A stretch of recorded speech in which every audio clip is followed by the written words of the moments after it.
equality in both quadrants and it will be close to the fixation. If the lower field is affected, usually we find it in field nasal. What are the first changes that draw the attention? If I have a cluster of 3 depressed points like this, one of them is with the probability of 1%, or I have an abnormal hemifield test, or in the pattern standard I have also a deviation which is less than 5%.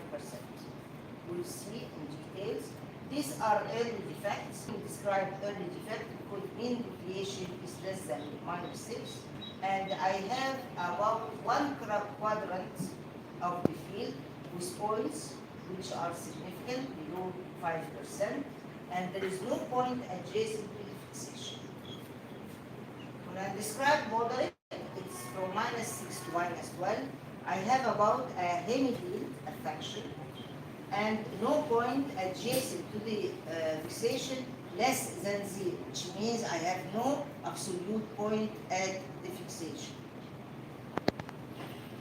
And severe, I will have one hemifield and the other also is affected, and I may have an adjacent point to the fixation of 0. Even they can describe this field, although the mean deviation is within normal, but I have a central absolute scotoma as severe affection. What about the SWAT? The SWAT is short-wave automated perimetry, and it uses a blue target or blue stimulus on a yellow background, because the blue stimulus will stimulate the short-wave cones only, and the yellow background will adapt or dampen the medium, the long and the rod activity. They thought first that this program will detect glaucoma early, but it proved that it is very difficult. It is affected by cataract, it is affected by macular degeneration, and very difficult to patient. Also, when we see the comparison between white and white and blue on yellow, we find that there is no almost difference in the pattern or in the total deviation. And don't be misled with this grayscale, because this grayscale was adjusted on the white stimulus. And any normal patient would see the blue with lower sensitivity. As you see here, also the same, there is no difference, especially when the age is even 19 years. So, when I do this, which strategy I should take?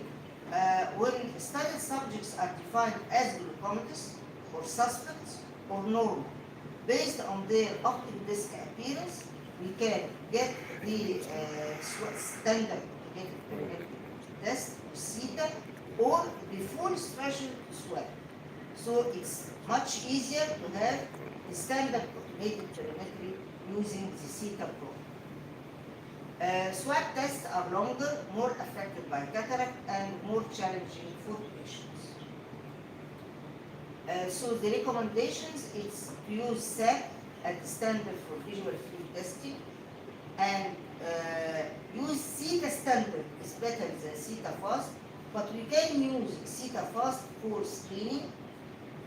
SWAT and frequency doubling technology were not proved for management, but it may be used for screening, and repetition of tests depend on reliability of the subject.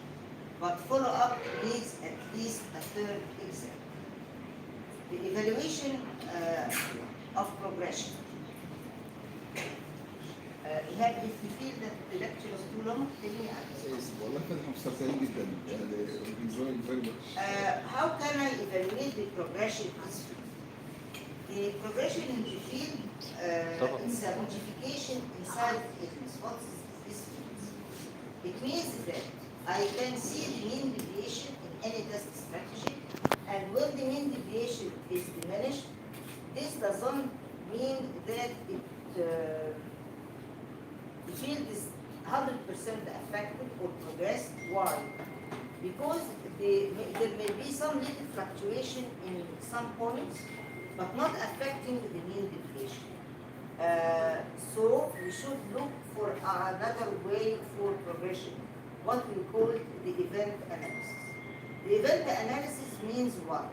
Means I will search for certain points if there is defects in it, like this. I can see a deepening scotoma, for example. This patient was starting by here by 20 decibels and now he became 10 decibels. So I have a deepening scotoma. This is progressive. Or a new scotoma may appear, like this one, which wasn't present before.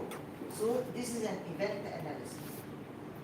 Or we can use what we call glaucoma change probability. The glaucoma change probability will present a curve for the mean deviation and also will present these triangles, and we'll see what are these triangles. We should use 3 fields, 2 are baseline, and we'll have these marks. If this triangle is empty, this means that this change happened for the first time. And then if we have it half shaded, it's repeated in 2 tests. If totally shaded, it is repeated in 3 tests. And if we have this cross, this means that this test was starting from the beginning by absolute scotoma. So it is out of range. And we'll see this. We'll see that we have these triangles which are black here, which means that the change here in the scotomas was repeated in 3 tests, which means that it is surely progressive.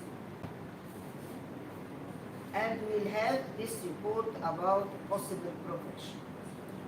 Okay. Now I must say that not all field defects are due to glaucoma, and we may have multiple field defects that mimic glaucoma. Like this, for example. This case is a 60-year-old female and was referred as a glaucoma suspect having CV ratio 0.8 and 0.85. But the IP was 18 and 20. And this is the value of doing the field. Because when I do the field, we find that this is a neurological lesion and not a glaucomatous lesion. We have here homonymous hemianopia, and you should advise the patient to go and do neuroimaging. Another case like this one. This case is having a nasal defect, as you see, and is having another, what may be described as enlargement of the blind spot. But take a look. Carrying glaucoma, we have this field without nasal affection. And why we have here this only nasal affection? If we concentrate, we find that this is a type of homonymous hemianopia.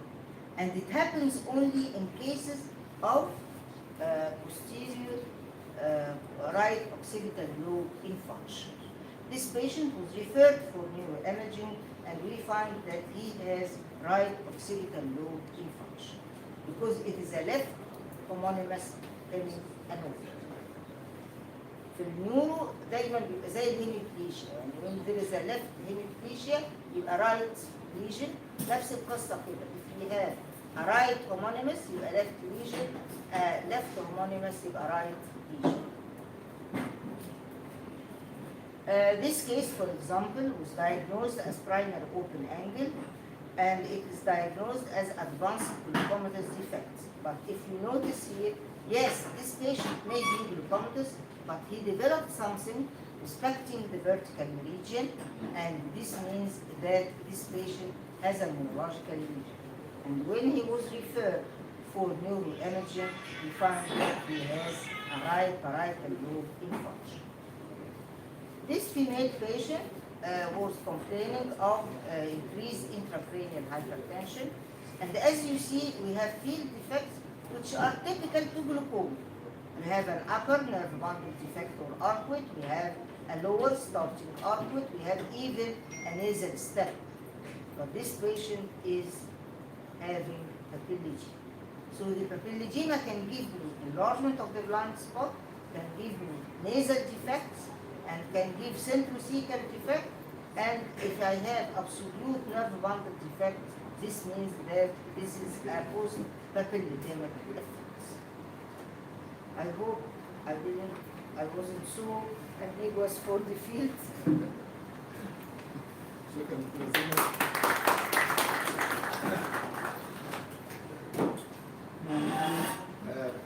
يعني as a matter of fact, I never understood the field without Dr. Zina.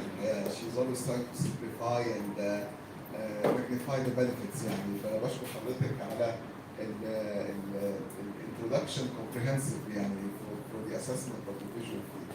So it's complicated. We need to study and we need to memorize some numbers and move on with the interpretation يعني. حضرتك اتكلمنا عن OCT مش كده؟ فهمت. طبعا. مش كده؟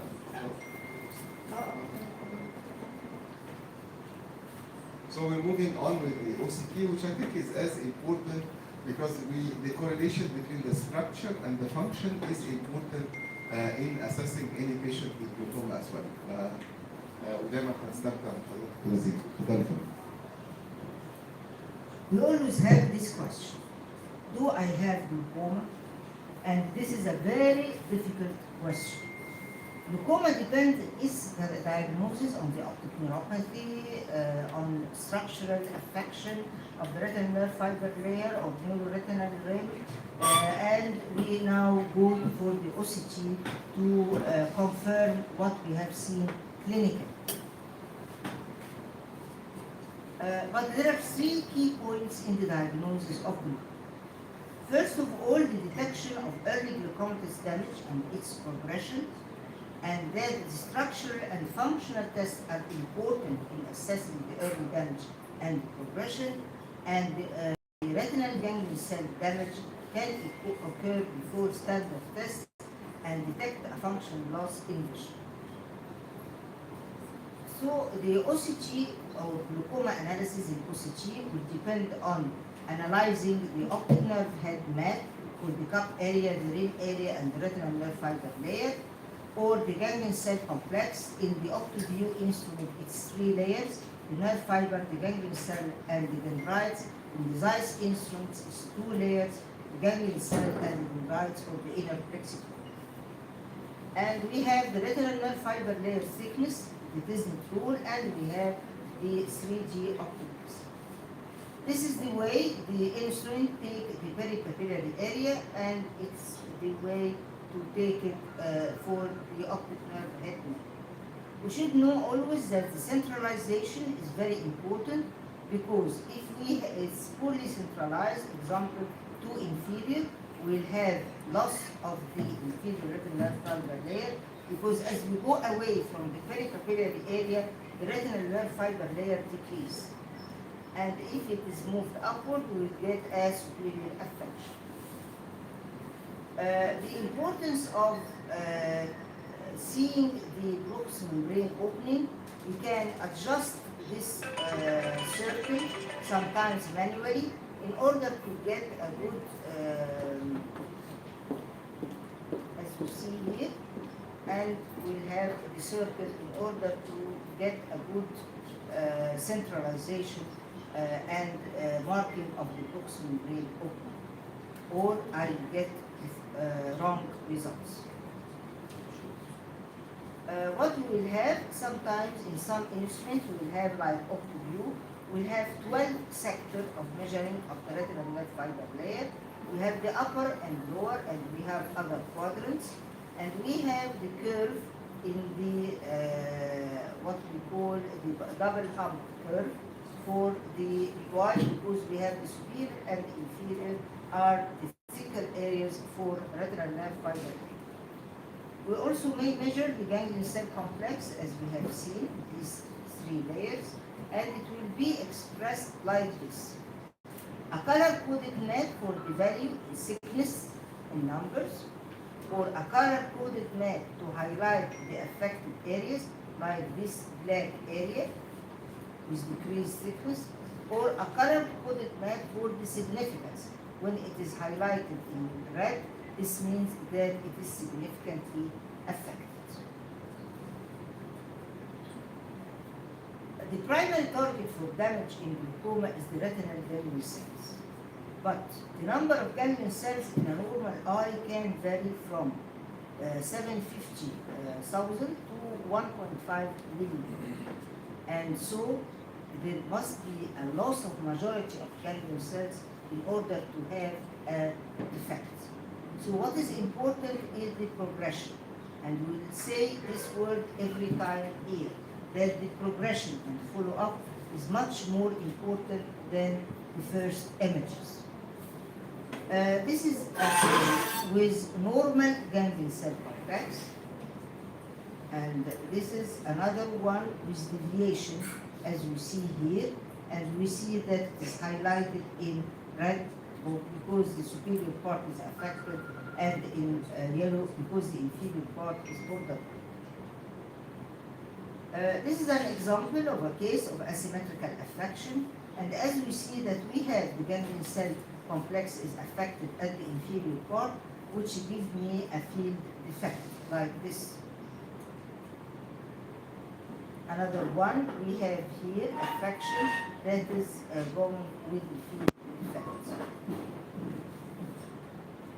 And this is the progression, as we see, it's progressive, or I can't detect actually the progression in the field, but I can detect the progression in the ganglion cell complex. What about the peripapillary retinal nerve fiber layer thickness? We have clock hours, we have quadrants, we have the range, and we have the double hump appearance, which means that the superior and inferior are the highest in thickness. We'll see that the affection is marked by red, and the borderline is marked by yellow. What we call here the retinal nerve fiber layer normative database or distribution curve. Why? In statistics, we have what we call the Bell appearance. The Bell appearance is the majority of population. So the majority of population would lie between 5 and 95% of this amount, and this is marked by green.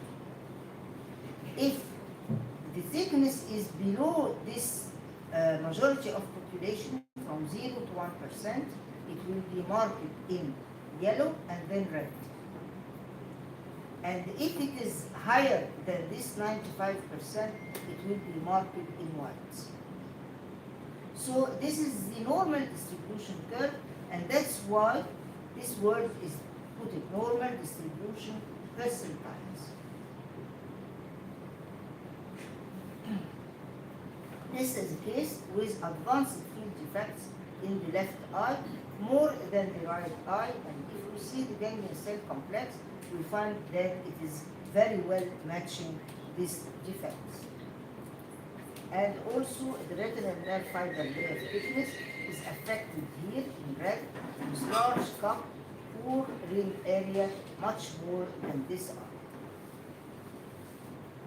Another case which almost is normal here in the right eye, and having mild scotomas in the left, and we will have here that the ganglion cell is almost normal,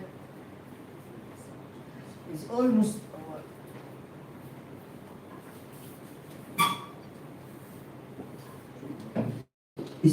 normal here, and the retinal nerve fiber layer is also normal.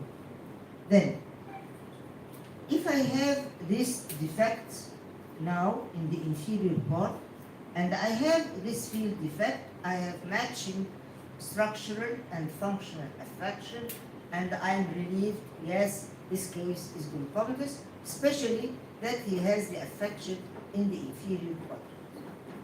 However, if I have this result, I have normal curve following the Isn't rule, but I have here a central absolute scotoma.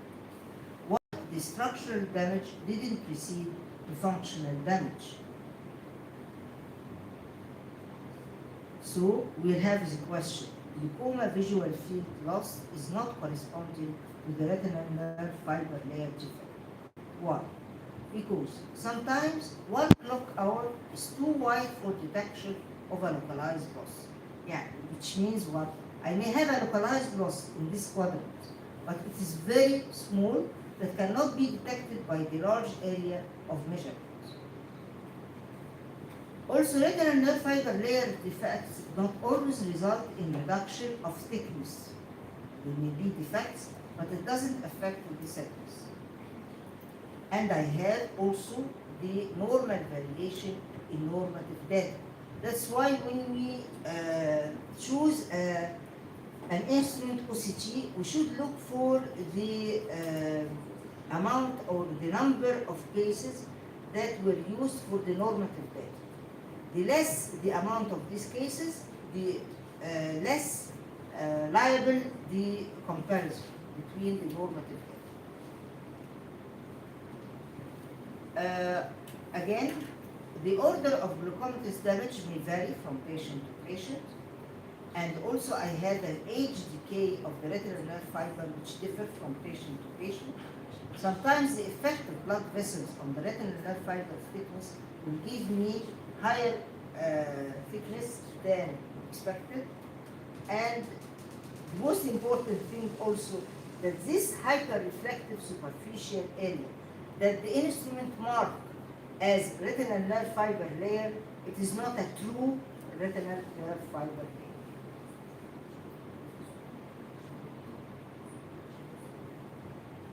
This is to show the effect of blood vessels. We have here a significantly affected field, and we have here blood vessels at the area of inferior and superior, which will give us a higher retinal nerve fiber layer thickness at the inferior and superior, which is not true. The question comes again. We have a structural damage which is more advanced than the functional loss. Why? Because we may have age decay, the age is older, and in normotensive glaucoma, we find that elderly patients will show significant retinal nerve fiber layer thinning as compared to the normotension younger patients. So if I have a normotensive patient who is old, I may have structural damage more than seen in the field, and vice versa in young. Okay, then comes the question, does any retinal nerve fiber layer loss mean glaucoma? No. The glaucoma usually is mostly is at the inferior quadrant. And when it progresses to the superior quadrant. So the inferior quadrant is least affected by age decay, is significantly thinner in glaucoma, and it has the highest sensitivity and specificity in early glaucoma. Its sensitivity is recorded to be 84%, and its specificity is 90%. We'll explain it like this. The inferior part can rule out the disease, but it is can't rule out the disease, but it can specify the disease. The inferior retinal nerve fiber layer thickness can rule in early glaucoma. When I have the inferior part affected, I can say that this is glaucomatous. But if I don't have this inferior part affected, I can't say this is not glaucoma. If I have the inferior part affected, this is more specific for glaucoma. But if I don't have this inferior part affected and I have other parts affected, this doesn't mean that this is not glaucoma. For the progression, we'll see this curve that the patient can start like this, then the inferior, then borderline the superior, then the superior will be affected. Okay? Can retinal nerve fiber layer thickness be affected after adjustment of the IOP, either medically or surgical? Yes, sometimes we may find increase. And it was reported that there is an increase of 0.5 micron with each 1 millimeter decrease of tension. Why? Because they said that sometimes there may be recovery of the compressed nerve fiber, or sometimes see restoration in the normal exoplasmic flow, or even a change in the axial length of the groove that may affect the retinal nerve fiber layer cells.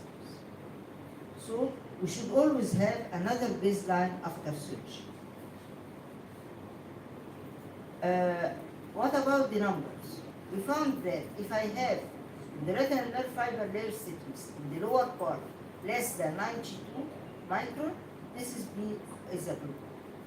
If between 92 and 119, it may be glaucoma, and above 119, it's very little to be glaucoma.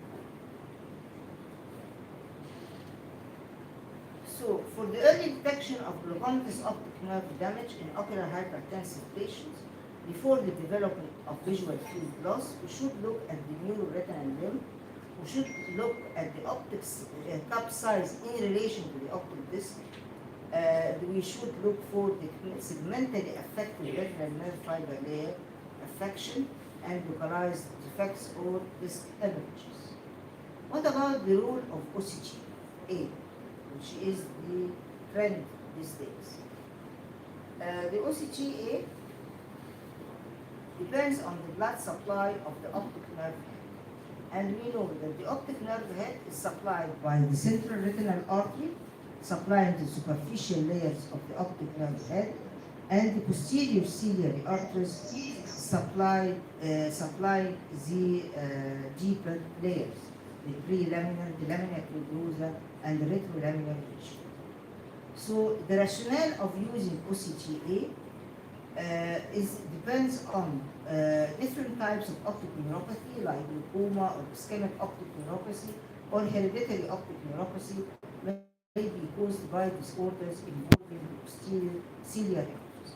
Either it's a vascular event from the beginning, or it is a secondary vascular change due to the hereditary optic neuropathies, for example.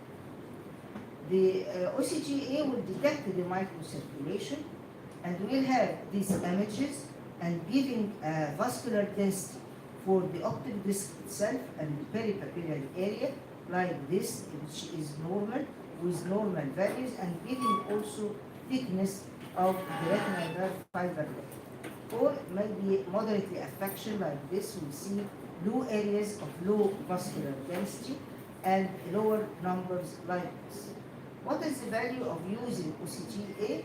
They found that this may be important in the follow-up of cases of advanced glaucoma having the floor effect like this, because these cases will have completely damaged field, will have the floor effect, which means that all the retinal nerve fiber layer is damaged, and now I'm not getting any progress for the nerve fiber layer, and so we may go to the OCG-A.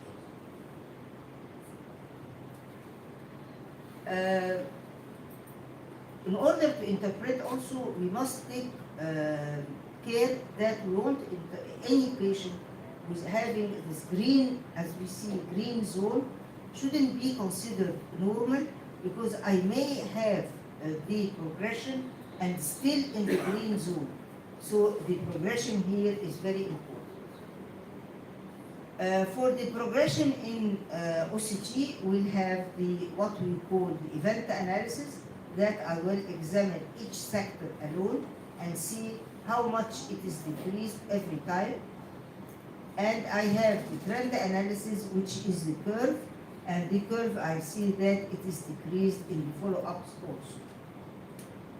Also here I have, for example, the average retinal nerve fiber layer, and it will give me a rate of change per year, and here the superior thickness, and here the inferior thickness.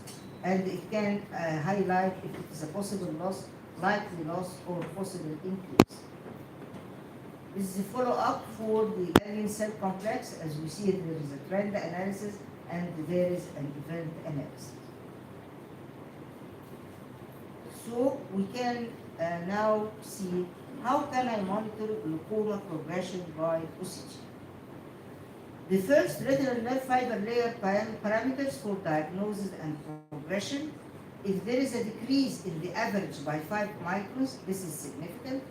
And if the inferior quadrant there is a decrease of 7 to 8, it is significant. As we notice that we take a small decrease in the average because it is average, but in the sector we take higher numbers. Retinal nerve fiber layer thinning may be valuable in early diagnosis, even if the thickness curve remains in the green area.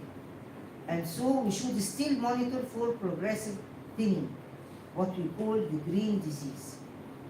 Asymmetric thinning of retinal nerve fiber between both eyes, if even when within the normal range, a difference greater than 9 microns in the average should be considered cautiously. Myopia can lead to abnormal thinning, OCT, and this will give me a wrong red disease because of the pericapillary atrophy from myopia. Usually we don't like to do OCT for high myopes. The ganglion cell complex thickness of the change of more than 4 micron is suggestive of glaucomatous progression. So OCT is important in differentiating also papilledema from optic nerve head loosen, as we may have field defects similar in all cases. And it is, as we have said, that the inferior quadrant is important.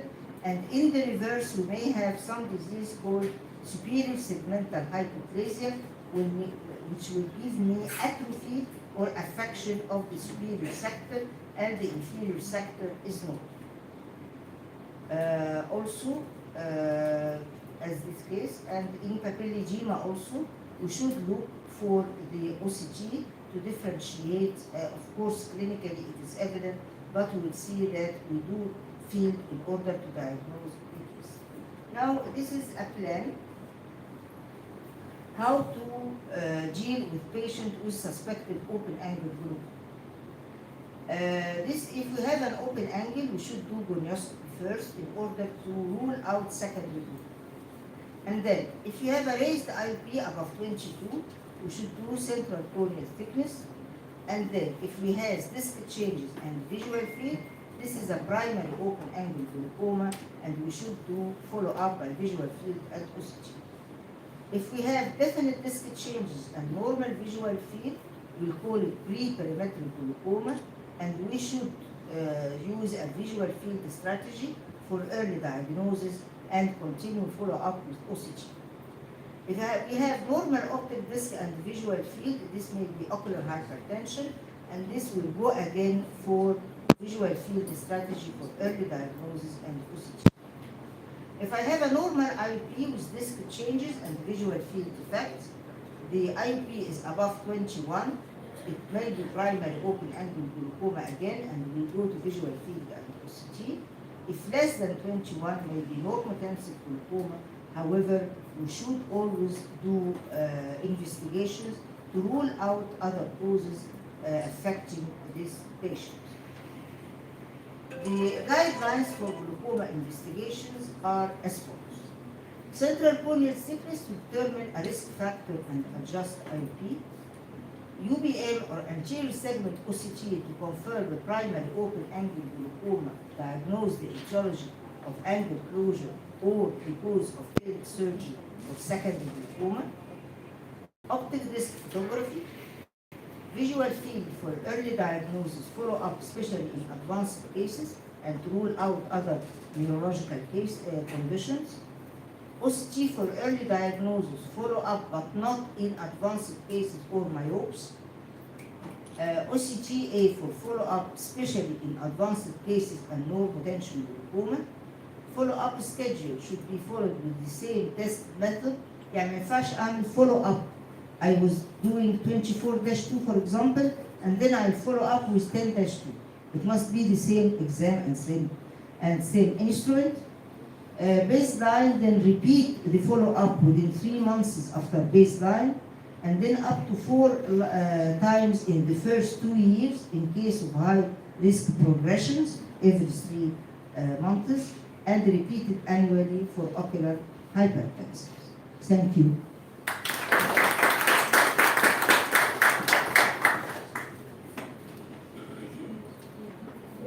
شكرا دكتوره زينب، محاضره رائعه. هي مش بس affecting the management لكن كمان our clinical practice and daily practice يعني. ودايما بنسعى في وجود دكتوره زينب معانا. دلوقتي استاذ دكتور نادر بيومي من very eminent glaucoma specialist مش بس في اسكندريه ده كمان في مصر كلها وفي المنطقه بتاعتنا. he's a very dear friend and brother ويعني بيشاركنا دايما كده بالخير وجنب ان هو شاطر ومجتهد وشخصيه متواضعه جدا ويعني راجل قريب كده من our practices every day. اتفضل.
Good morning. To start with, I would like to express my deep gratitude to dear Professor Exar for this very kind invitation. Thank you very, very much. And I hope what I'm going to say, what I'm going to say in a few minutes is up to the standard of the event. So thank you very much, dear sir, for the introduction. Now, please allow me to discuss today childhood glaucoma against into details. What we'll be discussing briefly will consist of the diagnosis of childhood glaucoma, the differential diagnosis of childhood glaucoma, and simply the treatment, both medical and surgical treatment. So, to start with, the first question that we're going to ask ourselves in dealing with childhood glaucoma are what are the possible diagnoses of childhood glaucoma? In other words, what are the possible types of glaucoma that a child may suffer? Like exactly, I liken this to a restaurant when I'm going to receive the menu. What are the types of orders that I can order? So these are the types of glaucoma under which, or the headings or the headlines under which the child with glaucoma is going to be classified into. There are several classifications for childhood glaucoma. I'm going to present only the most recent one, which is based on the World Glaucoma Association consensus meeting in 2013 in Vancouver. There are other several clinical classifications. All the classifications are perfect. Whichever suits the clinician can use it. This is just one suggestion. So this classifies childhood glaucoma into primary and secondary. The primary may be congenital or juvenile, and the secondary may be associated with non-acquired ocular or systemic anomalies, or associated with acquired conditions, or glaucoma following cataract surgery, which was given a separate entity in its own, given the specific peculiarities related to it. So, what are the parameters considered for the diagnosis of childhood glaucoma? Let's say an elevated intraocular pressure, irrespective of the definite value, and we're going to comment on this value in short. Abnormal optic nerve appearance, let's say whether an increased or an increasing cup disc ratio or an asymmetry of more than 0.2 or focal thinning of the unilateral rim. Corneal changes in the form of abstra, corneal edema or increased corneal diameter. Myopic shift or increased axial length, myopic shift if the eye was refractable, or a visual field defect in patients who are old enough to perform a visual field test. If more than 2 of these criteria are present, then the diagnosis would be glaucoma. And if less than 2, at least one of these, or in intraocular pressure more than 21 on 2 separate occasions, this would diagnose or define a glaucoma suspect. So, if this glaucoma was diagnosed only after cataract surgery without pre-existing glaucoma, then this would be the separate entity of glaucoma following cataract surgery. Whether this would be a congenital idiopathic cataract or a congenital cataract associated with other ocular systemic anomalies, or even an acquired cataract, which would be subsequently classified gonioscopically into open angle or closed angle based upon the extent of the closure of the angle more than or less than half of the angle. What if the glaucoma is not related to childhood cataract surgery? Are there any congenital anomalies in the eye or systemically? Are these systemic anomalies? Yes. Then this would define glaucoma associated with non-acquired systemic disease or syndrome. If there are no systemic anomalies and the anomalies are only in the eye, so this would define glaucoma associated with non-acquired ocular anomalies rather than systemic anomalies.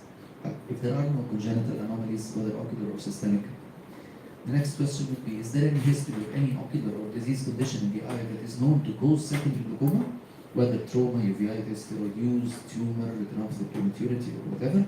If this is the case, then this would classify the case as glaucoma associated with acquired ocular conditions, and again gonioscopically classified into open or closed angle according to the circumference of the angle that is open or closed. If there's nothing that is known to predispose to glaucoma, then the diagnosis or the next classification or the next question to ask, is there ophthalmos? As we all know, the ophthalmos is a 2-syllable word, oph meaning ox and ophthalmos is the eye, so is there an ox eye? In other words, the question is this eye enlarged? So if the eye is enlarged, this would classify the eye as a primary congenital glaucoma case, which is subclassified according to the onset of elevation in intraocular pressure into neonatal, infantile, or late onset, and we're going to touch on the significance of this classification in short. And if the eye is not enlarged finally, but there is definitely glaucoma, then this would classify the eye as a juvenile open-angle glaucoma. So these are the subsets of childhood glaucoma under which the classification is performed. Now, so the question again would be, does this child suffer glaucoma definitely, or could this be some other disease other than glaucoma? As usual, the classic triad for the diagnosis in medicine, in all branches of medicine, consists of the history, the examination, and investigations. So starting with the history, does the presentation of childhood glaucoma affect does the clinical characteristics of the disease, do the clinical characteristics of the disease affect the presentation? Yes. The presentation will depend on the type of the childhood glaucoma and the age of onset of elevation of intraocular pressure. What does this mean? Or let's clarify this. If the glaucoma was primary, or if it was associated with an ocular or systemic anomaly, or if it was secondary. If it was a primary type of glaucoma, then we're going to find only the pathologies that are secondary to the elevated intraocular pressure. In other words, when the intraocular pressure is elevated in a young child's eye, the eye enlarges and undergoes pathological changes related to, as we say simply in lay terms to the care providers, as if you blow a balloon. So you're going to find pathological changes that are related to blowing the balloon of the eye, that is enlargement of the glaucoma. If it is an association, there is the primary pathology and the pathology that is associated with it, irrelated to it. And if it's a secondary, then there will be the predisposing factor that is related to the rise in intraocular pressure in addition to the elevation of the intraocular pressure. For example, if we're dealing with retinopathy prematurity, then we're going to find manifestations of the retinopathy prematurity in addition to manifestations of the elevation of the intraocular pressure. So, what about the age? The cutoff limit for the age is between 2 to 3 years. What is the difference? What happens at the age of 2 to 3 years? Simply the cross-linkage of the collagen of the sclera and the cornea. In other words, elevation of the intraocular pressure before the 2 years threshold in the development of the eye is going to result in structural changes to the anterior and the posterior segments of the eye. Whereas elevation of the intraocular pressure beyond the 2 to 3 years of life is going to cause changes in the posterior segment of the eye. In other words, if the eye enlarges, there are going to be changes in the cornea, which are manifested by an increase in diameter, a broadening of the limbus, edema, tears in Descemet's membrane resulting in herpes stria and scarring eventually, which would present as enlargement in the lay terms of the parents or the care providers, enlargement of the eyes, blue eyes, watering eyes, intolerance to light, defective vision. The posterior segment changes, the fundus, and the axial length changes, whereas in more than 2 years only there will be fundus changes only. Fundus changes we mean by this increased cupping, that is neurological damage or posterior bowing of the lamina fibrosa apparent clinically as the enlargement of the optic nerve cup. The axial length will increase. These changes will happen to the eye again before the time of cross-linking of the collagen of the sclera and the cornea. Again, this will happen at a time when increase of the pressure inside the eye will result in enlargement of the eye. If this happens at a time when increase in the pressure will not result in enlargement of the eye, then only the optic nerve will be affected. So the presentation could be anything from a discolored eye, as we can see, or a large globe, as we can see here, or a photophobic child that is not tolerating the light of the flash of the camera, or an abnormal appearance of the eye, in which, for example, in the case of aniridia, the parents come and say the whole of the eye is black, there's no brown part of the eye. These are in the lay terms of the care providers. So, are there specific points to inquire from the care providers or the presenting individual with the child? Yes. The age of onset. In simple terms, when did the condition start? When did this thing that you are seeing in your child's eyes started? Simply in simple language. The significance of this question is that the earlier the onset, the more severe the defect, and hence the poorer the prognosis. And in childhood ophthalmology, generally speaking, and in childhood glaucoma specifically, the prognosis is a very, very important question that the parents ask, because a lot of things will depend on this prognosis. Simply, in simple words, in simple idea, the simplest of which is which type of education is this child going to receive? Is this child going to receive normal education, or is this child going to be prepared to a lifelong disability and will have to learn, for example, Braille education, as an example? So the question of prognosis, which may not be a major concern in adult ophthalmology, whereas in pediatric ophthalmology it is a major concern.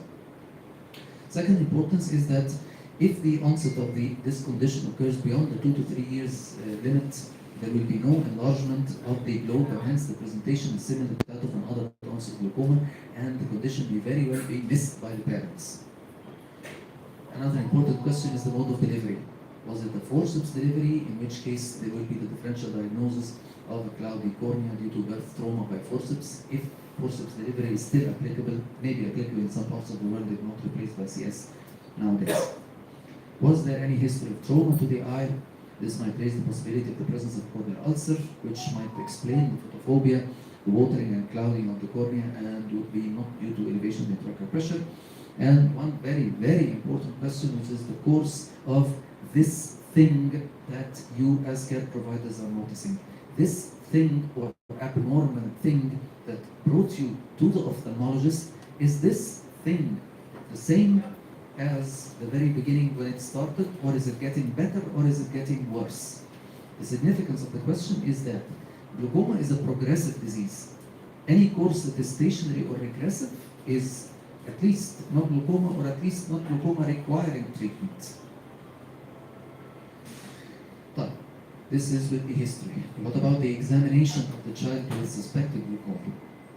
Now let's agree on a number of guidelines, which is most importantly, of course, I know this is baseline to say in any medical practice, but let's be honest enough to mention that it's not standard practice to keep accurate records of every single detail and every single encounter with the patient. But for childhood ophthalmology in general and childhood glaucoma specifically, please keep an accurate record of every encounter with the child, including all parents or care providers' comments, examination findings, and investigation results. Second is, if in doubt of the diagnosis, please repeat the examination at a later date. Don't take any hasty step if there is any single bit of doubt in the diagnosis. And most importantly, it is the progression over time of any ocular parameter that is more important for diagnosis rather than the absolute value at any time point. But what are the important parameters to follow up? Every single parameter is important, but in order of importance, we can say that the optic nerve status is the most significant, followed by the axial length, if we're dealing with a child in the first 2 to 3 years of life, followed by the corneal diameter, which is the anterior segment reflection of enlargement of the globe, and it is the anterior segment equivalent of enlargement of the axial length, then the intraocular pressure, then the refractive state, if the media permit an accurate refraction of that eye. So, the examination can simply be classified into office examination and examination under anesthesia. Office examination is the one conducted in the clinic or in the office without giving the child anesthesia. Is it important? Yes. So what's the importance of it if we're dealing with a child and we're not going to get much information? The answer is yes, we can get some information, which is, for example, syndrome recognition, which would raise the awareness for multidisciplinary, the awareness for the need of a multidisciplinary approach to that child. The visual behavior, which would tell us the decision to intervene and the prognosis, and it is going to tell us if that child, for example, is fixing or is not fixing, is following or is not following, and if the child is ambulatory, is that child has reasonable vision to ambulate freely, or if that child can pick up small targets, or things like these behaviors, which are very important clues to the prognosis of the condition. And if the child is old enough or cooperative enough, or let's say quiet enough to enable anterior segment evaluation if possible. And I will push my luck further and say if it will be possible to measure the intraocular pressure, then this would be an achievement to obtain an intraocular pressure measurement in the awake condition, not under general anesthesia, because this would be, although it is fraught with a number of inaccuracies, but it still would be far more informative than the one obtained under general anesthesia. Examples of syndrome recognition: mucocutaneous syndromes, Sturge-Weber syndrome, phacomatous pigmentum vascularis, whatever, in which these cases are very well known to their association with meningeal vascular malformations, with neurological insults, whether mental retardation or seizure disorders, which mandate a combined approach with the neurologist or neurosurgeon. The facial cosmetic problem demands intervention by the plastic surgeon, and so on. What about the examination of the general anesthesia? Pre-anesthetic preparation. Fundus examination is mandatory, or at least to be attempted in every patient, because as mentioned, the most important parameter is the optic nerve condition, and hence mydriasis is an issue. Whether atropine, not preferable, of course, because of its systemic side effects and its long duration. Cyclopentolate would be preferable if the media is clear enough to permit a cycloplegic refraction. Tropicamide is the least preferable because it does not cause significant cycloplegia, but if available, it's okay. As in any general anesthetic procedure, an intravenous line is mandatory for safety. What type of anesthetic? Several types of anesthesia are present, but let's say the preferable is the inhalational because of the fast induction and the fast recovery. Let's say the safest in children would be the sevoflurane. The only limitation would be the cost issues. And we should augment general anesthesia with topical anesthesia because the cornea is the most sensitive structure in the body, and many parts of the examination are contact types of examination, which would be represent a significant stimulus for the plane of anesthesia. Now, if, as we've mentioned, these are the parameters set forth for the diagnosis of the condition. So these could be broken up into items of examination, but when to examine, when the eyes become central during general anesthesia, to start with which part of the examination, or which is the part that we start with that might change or might become difficult with the change of the plane of anesthesia, or might change significantly with the change in the plane of anesthesia, is the intraocular pressure. Because as the plane of anesthesia changes, the position of the eyes change. They roll upwards or downwards or inwards or outwards. So once the eye becomes central, this is the golden opportunity to measure the intraocular pressure. And the intraocular pressure is known to be affected by the plane of anesthesia. The deeper the plane, the artifactually lower the intraocular pressure, and hence the more the deviation from the actual level. So the earliest chance with the lightest plane of anesthesia with the eye in the most central position is the perfect timing to measure the intraocular pressure.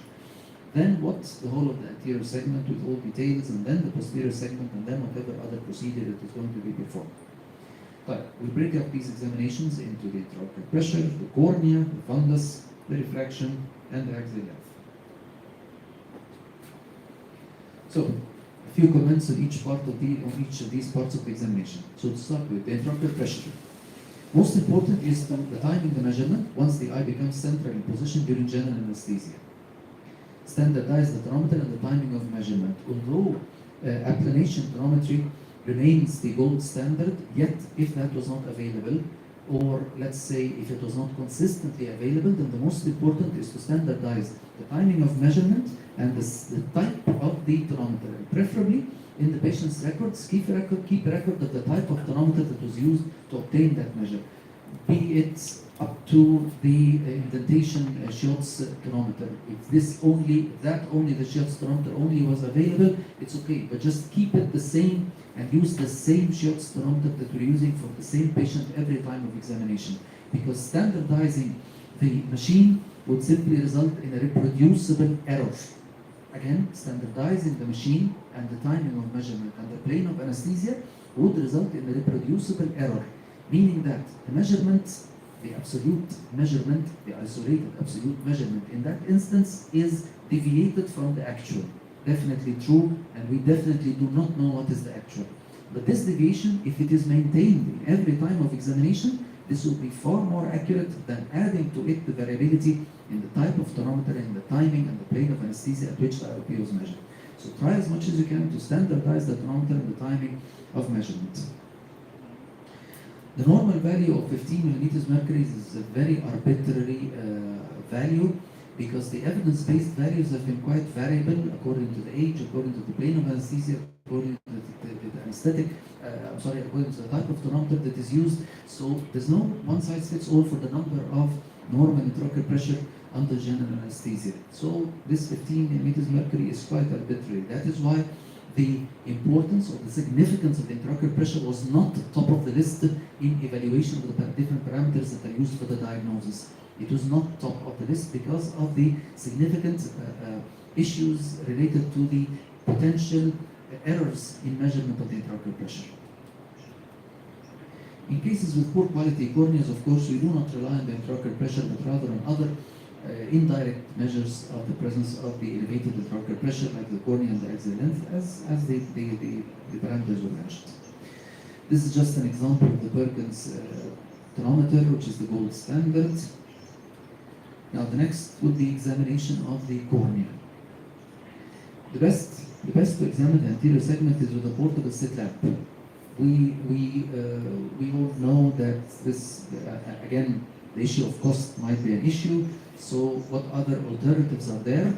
The indirect ophthalmoscope with a short working distance, to use the indirect ophthalmoscope as a loop. And if we use the optics of the indirect ophthalmoscope, the objective lens, instead of examining the eye at a distance that would allow the examiner to see the inverted areal image, that standard image of the fundus, if you approach the patient closer than that distance, you're going to see an erect, magnified image as if you're using a magnifying loop.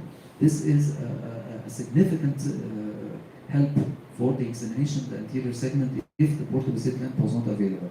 But other alternatives, yes. If you dial in the +10 or +15 lens of the direct ophthalmoscope, this would again act as a magnifying loop to examine the anterior segment, of course, but monocularly, unfortunately. This is one example of a portable slit lamp, and this is how it is used. But what about the findings? In the cornea, we look at the limbus. A broad limbus is a very important sign of elevation of the intraocular pressure in a child before 2 to 3 years of age, but the differential diagnosis of sclerocornea, beware that this might be sclerocornea and not an elevation of intraocular pressure. Corneal diameter, because of the vertical overlap of the sclera on the cornea in the vertical meridian, so the horizontal white-to-white measurement by the caliper is significant in assessment of the corneal diameter. Look for HABS stria, breaks in Descemet's membrane, and most importantly, a clear cornea does not exclude glaucoma or an elevated intraocular pressure.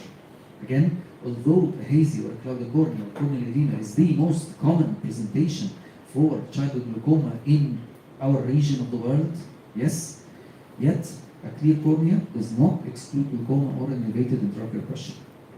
But what is the differential diagnosis? Is any large cornea caused by childhood glaucoma? The answer is no. It may be due to congenital megalocornea, or it may be due to high myopia. And actually, we're proud to mention that our team in Alexandria University have published a paper in the European Journal of Ophthalmology that appeared just a few months ago about the actual percentage of children that do have a large clear cornea but do not have glaucoma. So it is not universal for any large clear cornea to be due to childhood glaucoma. What about the differential diagnosis of hazy cornea? Is every hazy cornea due to childhood glaucoma? The answer is again is no. There may be a corneal dystrophy, be it endothelial or be it stromal. There may be metabolic storage disease, mucopolysaccharidosis as an example, or maybe simply due to infectious keratitis. That is why, as we've mentioned, we ask about, or we inquire about the natal and early postnatal history if there was any trauma to the eye or to the brain specifically. The iris and the pupil, these are examples, for example, of aniridia with subluxated cataractus lens, another case of aniridia with subluxated cataractus lens, another case of Riger's anomaly. As we can see, there is an atrophic peripheral iris, and in this photo we see chorectopia, pseudopolyporia, atrophic peripheral iris, okay, cases of Riger's anomaly. Gonioscopy, of course, in children, gonioscopy, it can be done by any technique, but the standard is the Keppe direct gonioscopy. This is, for example, an aphakic infantile angle to demonstrate the different parts of the angle, because these are best to demonstrate in aphakic eyes. Just a small comment, even in aphakic eyes in children, the different parts of the angle are readily visible if it is mature enough. If it is not goni, it is genetic.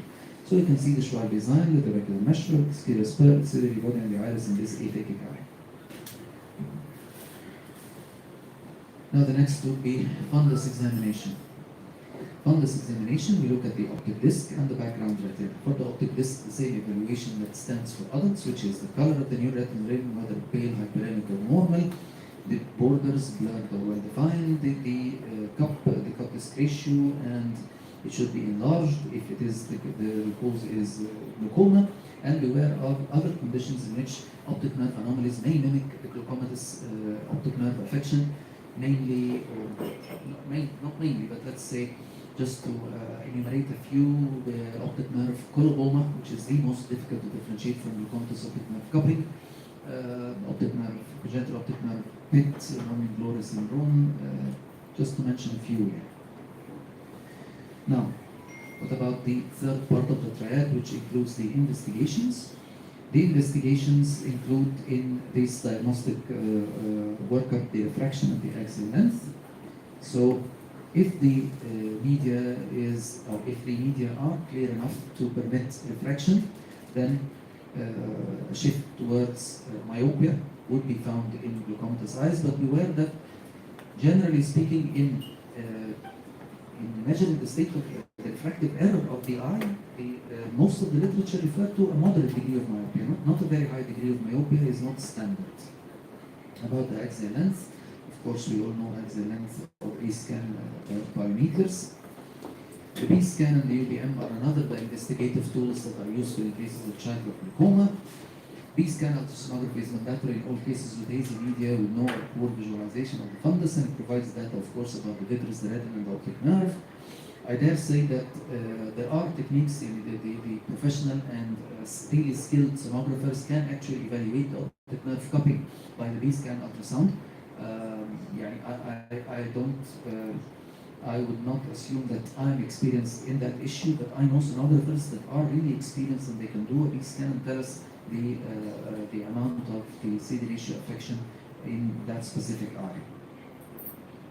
Now, the UBM, it provides a detailed anatomy of the anterior segment and different types of the tips. We all know, of course, that the higher the resolution means less penetration, and lower resolution means poor penetration and less resolution. This is an example of a normal anterior segment of a normal eye by the UBM. Now, let's go through these diagnostic workup quickly as a summary. The examination investigations include office examination, examination under anesthesia. The office examination includes visual function, syndrome recognition, and ophthalmic examination. The examination under anesthesia, let's classify it into items that are basic, they must be examined in every child, and other items that are advanced. If the instrumentation is available, well and good. If it's not available, we can do without. You can escape with it without it. Now, about the visual function, whether, as we've mentioned, is it defective or is it normal, as we can see in this child. Syndrome recognition to detect this type of glaucoma, whether is it a primary glaucoma or is it associated with non-acquired ocular or systemic syndromes, as for example, Weber syndrome, neurofibromatosis, as we can see. Ophthalmic examination, as we've mentioned, we need to examine the intraocular pressure if the child is cooperative enough. the optic nerve and the anterior segment if the child is cooperative enough. Now, moving on to the examination of the anesthesia, the basic items that have to be examined include the intraocular pressure, the cornea, the axial length, and the advanced ones include the central corneal thickness and the gonioscopy. About the intraocular pressure, as we mentioned, the cutoff level of 15 millimeters mercury is rather arbitrary. So let's say starting from 10, above 10 would be a little bit suspicious. Of course, this will depend on the plane of anesthesia, as we've mentioned, and the technique of anesthesia this is used, and that is why, again, a reminder, please standardize the examination circumstances as much as possible, the type of thermometer, the type of anesthetic, the plane of anesthesia at which the intraocular pressure is measured. As we can see, this is, for example, this Perkins thermometer again. The axial length, just a reminder that the child is born with a normal axial length of about 17 millimeters that increases to the adult to 21 millimeters at above the 2 years of age, and somewhere between the two in the first 1 to 2 years of life. And the cornea, we examine the diameter, the clarity, and the limbus. As we've mentioned, again, the adult diameter of 11 or 11.5 millimeters is attained at about 2 years of age. The child is born with a diameter of about 9 millimeters, and somewhere between the two is the corneal diameter at the first 1 to 2 years of life. Measured with the caliper, the horizontal, most important. The limbus, the broadening of the limbus is an important sign for the diagnosis of childhood glaucoma. Clarity of the cornea, whether hazy or clear, and if it is hazy, this may be due to edema or scarring, as we can see in this eye, and in which case B-scan is mandatory. If the cornea is clear, then we proceed to examination of the rest of the remaining part of the anterior segment of the eye, the iris, the lens, the fundus, and retinoscopy. The iris and the lens may be normal or anomalous. This is just a reminder that the normal iris and lens does not exclude the diagnosis of childhood glaucoma. There may be simple stretching of the iris due to elevation of the intraocular pressure in cases of primary congenital glaucoma. As we mentioned, the presentation will depend on the type and the age.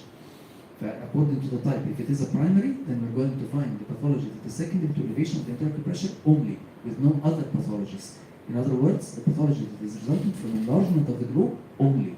That is why, as a reminder, a normal morphology of the iris or the lens does not exclude the diagnosis of childhood glaucoma. As we can see, or anomalous, this is the case of aniridia, for example. The fundus, we're going to find an abnormal appearance of the optic nerve, abnormal cupping.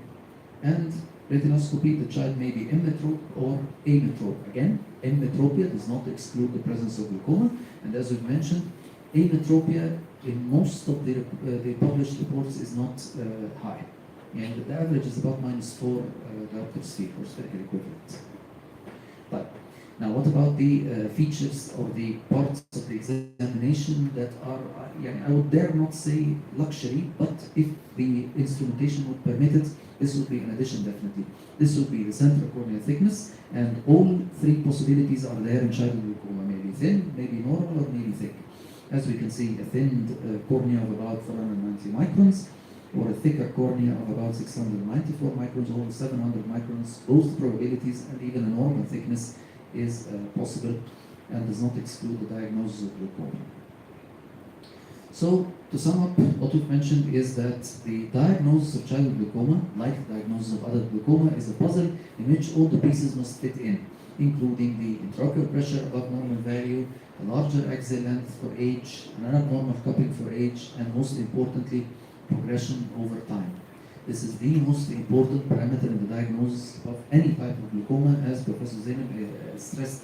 In cases of adult glaucoma, progression over time of the OCT of the visual field is the most sure diagnostic sign for glaucoma.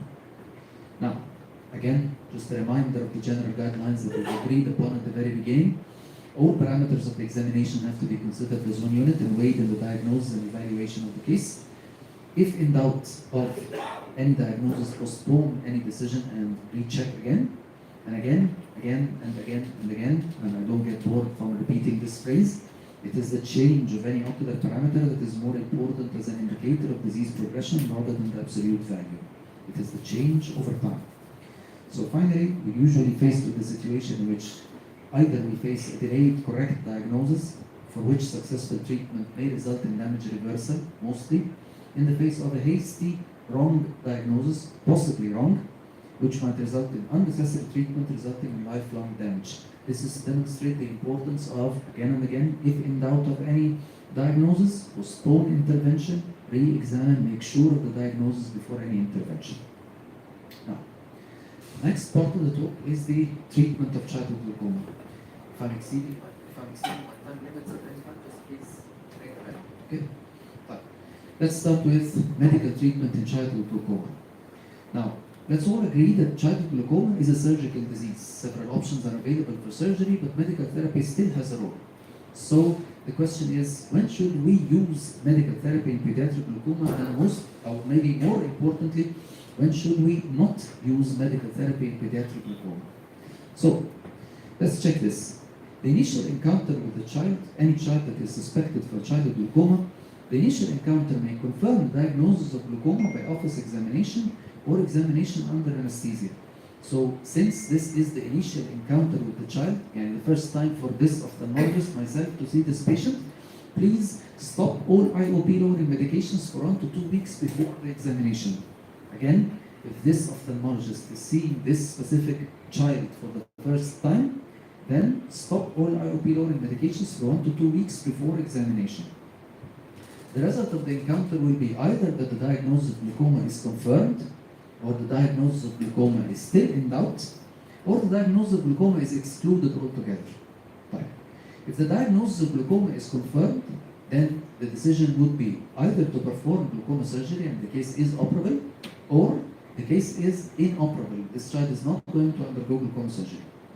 If the diagnosis is in doubt, then please do not give IOP lowering medications till confirmation of the diagnosis. Again, if the diagnosis of childhood glaucoma is in doubt, please do not give IOP lowering medications until the diagnosis is confirmed, and recheck again and again.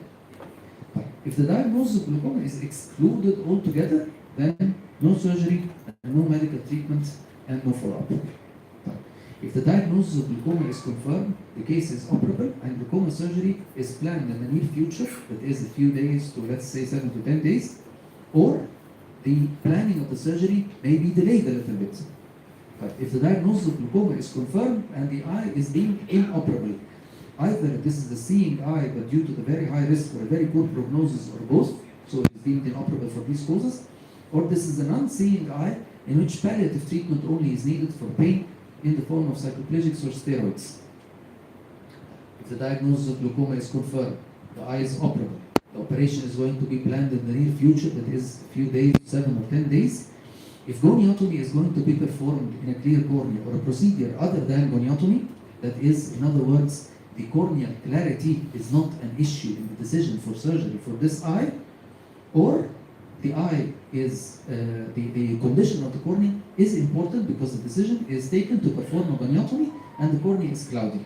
But again, the diagnosis of glaucoma is confirmed, the condition is operable, the operation is planned in the near future. If the corneal clarity has no significance to the decision to operate, or the corneal clarity does have a significance in the decision to operate. If the operation is going to be delayed, then we're going to give IOP lowering medications temporarily till surgery.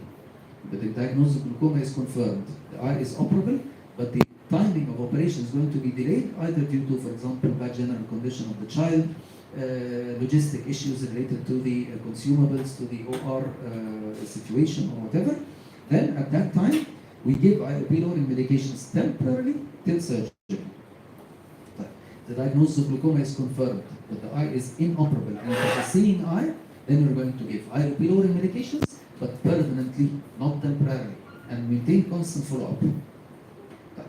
The diagnosis of glaucoma is confirmed, the eye is operable, the operation is going to be performed in the near future, and there is no significance of the clarity of the cornea for the surgery, then please do not give IOP lowering medications till surgery.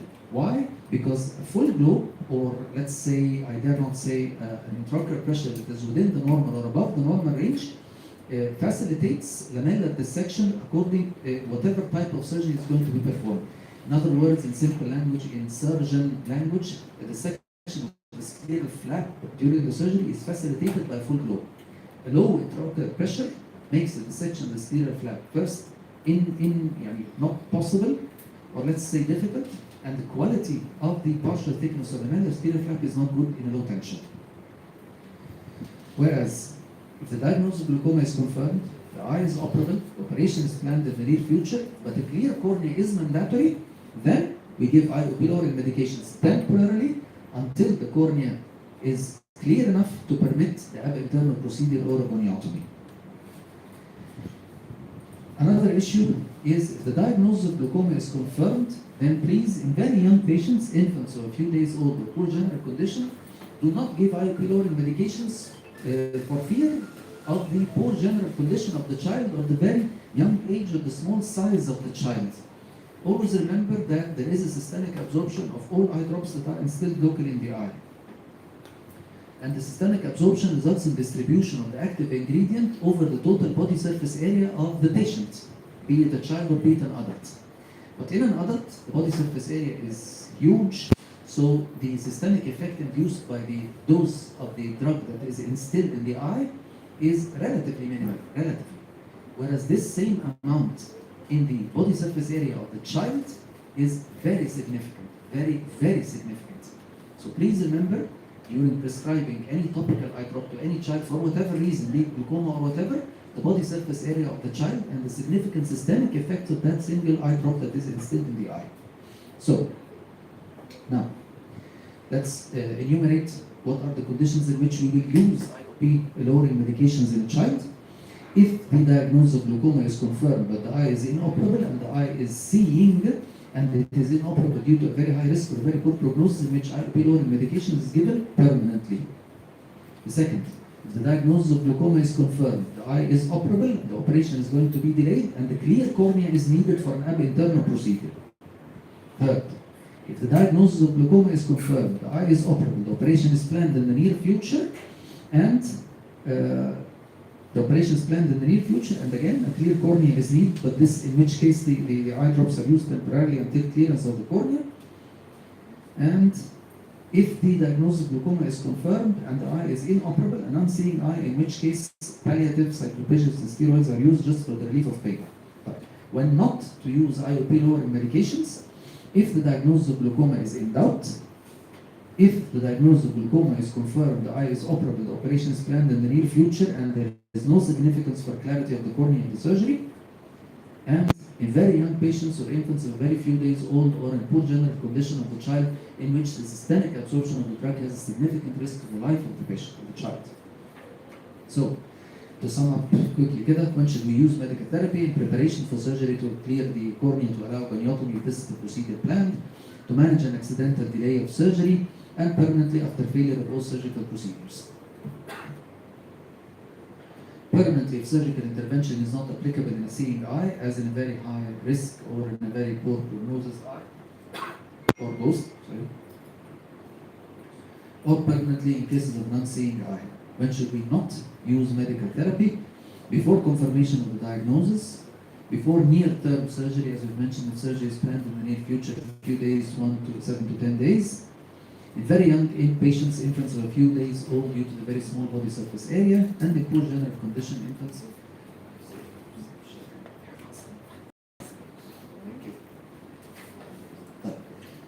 What are the drugs that are used in childhood glaucoma? Oh, these are we're going to pass on them, but let's pass on the treatment plan.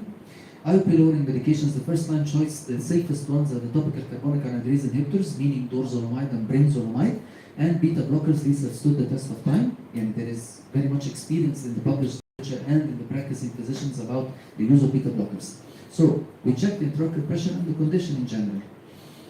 Either of three issues: either there is no response, or there is a partial response, or there is a full response. No, partial, full. No, substitute. Partial, add, full, maintain. No response, substitute. There's no need to add an eye drop to one that is not doing any effect to the child. Partial, then add an adjuvant. Full, then maintain, no need to add. So no, substitute. Partial, add, full, maintain. Which type are we going to substitute? Well, if we started with topical carbonic anhydrase inhibitor, substitute by a beta blocker. Which one to add? Same issue. Remeasure, reassess the condition, and again follow the same loop.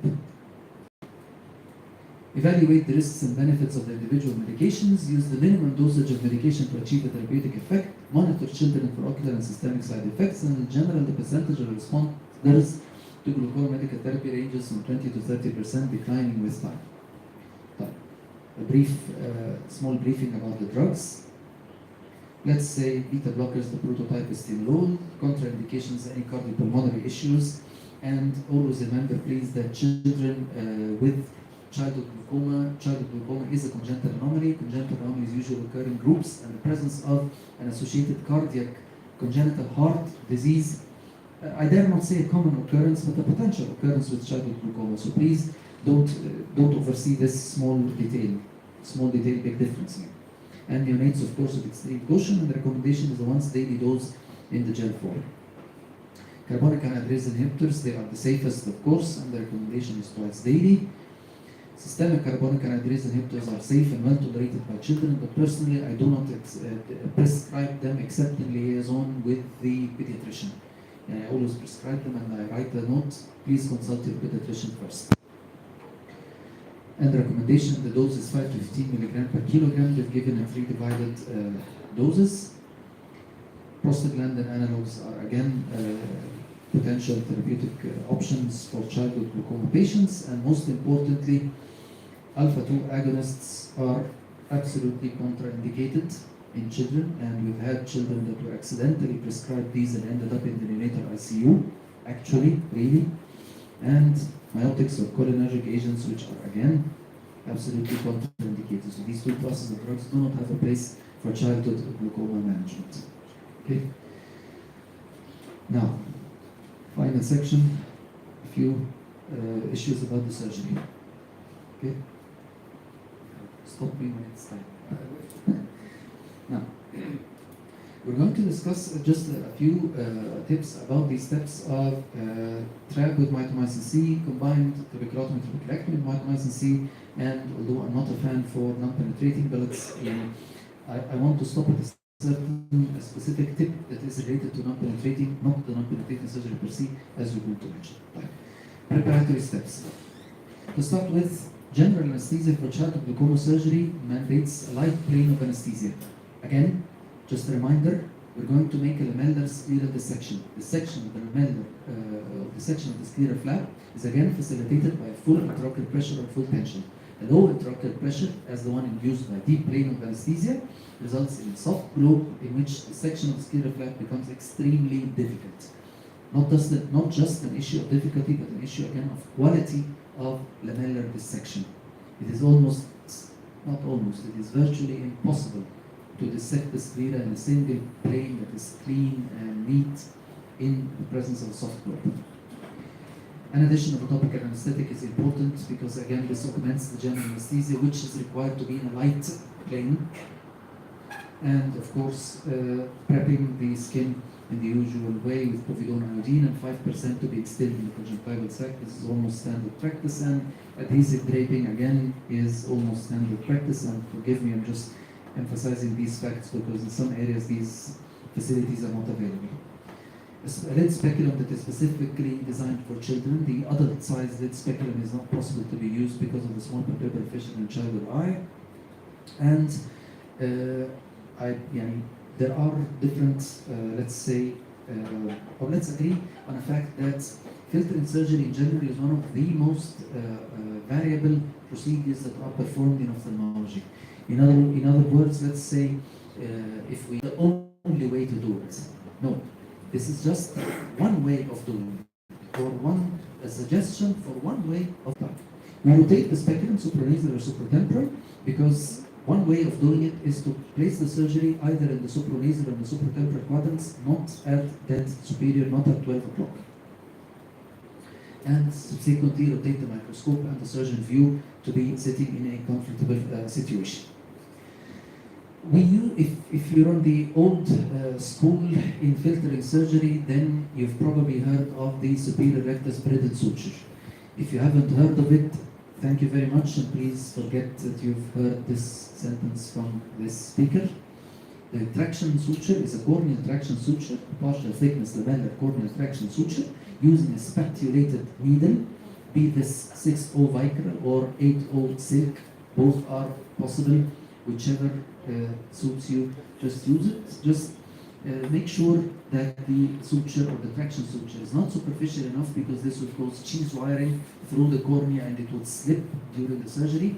And take care it would not be deep enough so that it does not penetrate through the anterior chamber, which would again result in up to aborting the surgery altogether, because you cannot operate in a leaky eye, because it would be a hypotenuse eye, and that portal would be a portal for infection post-operatively. So make sure by the corneal traction suture it is done by a spatulated needle and in the correct depth through the cornea, not superficial to avoid cheese wiring, and not deep enough to penetrate through the anterior chamber. The next is one of my great mentors, which I was honored to be one of his students. His work was no filtering surgery without a paracentesis. If you've not done a paracentesis, you've not done a filtering surgery. The rationale is access or potential entry to the anterior chamber. To do it is to do a scleral tunnel in the inferior part of the sclera. Following the conclusion of the paracentesis, just a small tip, dry the inferior study. I consider it a hallmark study published by Professor Dr. Yasmin and Dr. Ahmed Awadin in Qasr Al-Aini in 2017 in the Journal of Glaucoma, in which they actually evaluated the tenonectomy versus non-tenonectomy, and the results were way in favor of tenonectomy. I'm a fan of that issue. So we dissect the tenon's fascia free of the conjunctiva, free of the sclera, and we excise localized part of the tenon's fascia at the place where the scleral flap is going to be created. Advantages are simply to limit or to decrease the amount of postoperative fibrosis, because the tenon's fascia is a very rich source of fibroblasts, one issue. Second issue, if needling is to be considered, whether cutting regular sutures or needling of the scleral flap, this would mandate adequate visualization of the operative site, which would not be possible in the presence of a thick tenon. So this is the rationale for excision of the localized part of the tenon's fascia during the dissection. Next step, the geometry of the scleral flap is again another very controversial issue. This is a suggestion to do a triangular scleral flap with the dimensions of about 4 by 4 millimeters. And the tip would be how to know the depth of the scleral flap in children with, especially in both thalamic eyes, that is, eyes in which the elevation of the pressure has occurred in the first 2 to 3 years of life, in which the enlargement of the globe presenting feature, there is generally scleral thinning. So the thickness of the sclera, for which the adult glaucoma surgeon is generally accustomed to, is way thicker than what would be encountered in a child's eye. The child's eye, the sclera is stretched and the sclera is way thinner than in the adult eye. And I dare say there's no standard thickness for this sclera in the child. So simply by performing repeated scratches of the edges of the flap and the beginning of the appearance of the darker color of the underlying uveal tissue, the ciliary body mainly, the whole thickness of the sclera is then visible to the surgeon, at which time the surgeon can determine the desired thickness of the scleral flap. The general recommendation is to dissect the thick superficial scleral flap, because this will facilitate finding Schramm's canal if the decision to perform an ab-external angle procedure is contemplated. The technique of dissection of the scleral flap, a crescent knife is generally recommended. It is possible to be performed with a number 15 blade, again and again, whichever gives the best results in the surgeon's hand is your winning horse, whatever. But the crescent knife is one way to do it. So till these steps, these are standard, whatever the procedure it is going to be performed. If the trabeculectomy with mitomycin C only is the planned procedure, then insertion of mitomycin is to be performed now. Again, the mitomycin is a significantly controversial issue and a significantly variable issue between different surgeons in all aspects. The concentration, 0.02 up to 5%. The duration of application, from 1 minute, and I dare say I use 30 seconds now, up to 5 minutes. Method of application, micro sponges or cellulose sponges impregnated with the drug and applied to the operative site. Pre-operative injection through the tenon with 1/10 of the concentration. There are significant variability in the application of mitomycin C.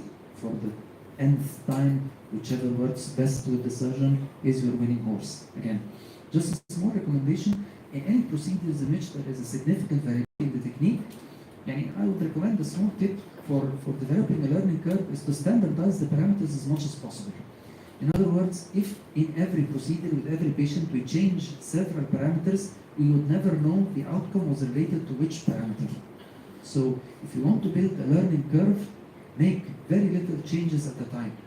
So standardize the technique until a significant learning curve and experience is developed for that specific technique with all its parameters. Then at that time, change one parameter at a time to be able to judge what was the significant issue in changing the outcome. By the way, now this is the time for application of mitomycin C, thorough washing of the bed, thorough drying of the bed thereafter, and then the next issue is the closure, which is to be planned before opening of the globe, that is before opening into the anterior chamber. Why? Because the child's eye, and especially the ophthalmic child's eye, again has a thin sclera and a thin and an actually very soft sclera. In other words, the scleral rigidity is low. In other words, if you're going to liken the sclera of a child to the sclera of an adult, the sclera of an adult is like your famous cup of juice or whatever water that is going to hold this shape, and the child's eye is like your plastic bag. Once it's empty, it's going to collapse. Okay? So once we decompress the child's eye, it is not going to maintain its shape to a great extent, and the insertion of sutures in a hypotenuse child eye is an extremely difficult task. And whoever of the audience has experienced repair of a ruptured globe, for example, in a child's eye, understands the daunting task of inserting sutures in a hypotenuse child eye. Okay, so for this reason, pre-placement of the scleral flap sutures is mandatory. Whether these sutures be releasable sutures as the ones that we use here or described here, or whether these are regular sutures, whichever, most importantly, just insert them before decompression of the globe. Now, in entering the globe, or in decompression of the globe, or in opening of the eye, use a super sharp blade to enter the anterior chamber. Beware of the fact that once the anterior chamber is penetrated, then there is rapid collapse of the globe, and if there is, I dare say, not a careful, I don't want to say a rough technique by the surgeon, but let's say not a careful technique by the surgeon, this might result in injury to the iris and the lens. So take care once you enter the anterior chamber with a super sharp blade to be very gentle in the technique and the balance between rapidity and let's say irrationality. It has to be a swift movement, but a controlled swift movement to avoid injury to the lens and to the iris. Once the anterior chamber has been penetrated, the trabeculectomy or excision of the corneoscleral block can be performed either with Vanna scissors, with super sharp blade, or better still, with a punch, a Descemet membrane punch, be this a Kelly punch, for example, as the one presented here, or whatever other type of punches to enter or to excise a part of the corneoscleral block. Following that, an iridectomy is performed, and following the iridectomy, the flap is repositioned and closed with the pre-placed sutures, at which the tying of the sutures is very easy, not very, but let's say an easier process than introducing the sutures at the beginning in the soft globe. Closure of the conjunctiva has to be watertight, because every drop of aqueous counts. The success of filtering surgery, any filtering surgery, depends on the mechanical separation between the conjunctiva and the underlying sclera. If this mechanical separation is not present, then healing and fibrosis will result in adherence of the conjunctiva to the underlying sclera. In other words, fibrosis of the bleb and failure of the surgery. So again, mechanical separation between the conjunctiva and the underlying sclera is of utmost importance to guarantee the success of the procedure. This mechanical separation is guaranteed only by the continuous flow of aqueous from the anterior chamber through the fistula to the subconjunctival space. That is why closure of the conjunctiva has to be watertight. with all due respect, but these two wing sutures that may be performed in adult glaucoma surgery or in adult eyes are not suitable in childhood eyes because the bridge of conjunctiva that is not sutured between the two wing sutures at the edge is not going to hold fluid on the underlying globe, because again and again the scleral rigidity and the cornea rigidity, the cornea is a part of the outer coat of the eye, similar to sclera, will not hold tight the conjunctiva just stretched over. It has to be suture closed and not just a positional closed. So this is closure of the conjunctiva. I have 2 minutes and I'm going to finish. Formation of the anterior chamber at the end is mandatory, and if we're going to move to performing a trabeculotomy with a trabeculectomy, then we need to find Schlemm's canal. Finding Schlemm's canal is facilitated by many landmarks, but let's say the famous statement, when white beats blue, then Schlemm's canal waits for you. Look at the change of color from the corneal tissue to the scleral tissue. In between there's a gray zone. Here is the canal of Schlemm. Very careful, gradual, vertical scratches in that bed would reveal the location of the canal. I dare not say it's a difficult task, it's a very easy task, but just requires significant training. And the finding the canal is facilitated by a deep dissection. In other words, a thick scleral flap from the start, or if it was not thick from the start, then comes the next step, which we mentioned here. The target, please, is not a non-penetrating trabeculectomy, which is literature proven is not effective in childhood glaucoma, but the tip I want to present is elevation of a deep scleral flap. Let's say for some reason the initial scleral flap was not deep enough. Then fishing for Schlemm's canal would be quite difficult, and the possibility or the risk of perforation into the anterior chamber would be significant. For this reason, we designed a deeper scleral flap, perform a lamellar dissection through this deeper scleral flap till the roofing of Schlemm's canal, or at least getting closer to Schlemm's canal in the depth of the sclera, and hence facilitates finding it again by vertical scratches again. So this is the aim of introducing this non-penetrating procedure. So, thank you very much. I hope this was not long enough. It took 1 hour. Okay? Thank you very much. Thank you very much, Dr. Nader. A very comprehensive review. If I get something from Dr. Nader's lecture is be consistent with your procedure, evaluate yourself. And this is a very important message. If you use the micromycin, be consistent with the concentration and the duration. If you're using certain techniques, come and re-evaluate yourself in a bit of time. This is very important. The second thing that we do here for a long time, and he mentioned really nicely, is when you do your limbal conjunctival flap, leave like half to 1 millimeter border or edge to be able to suture meticulously the conjunctiva to be watertight.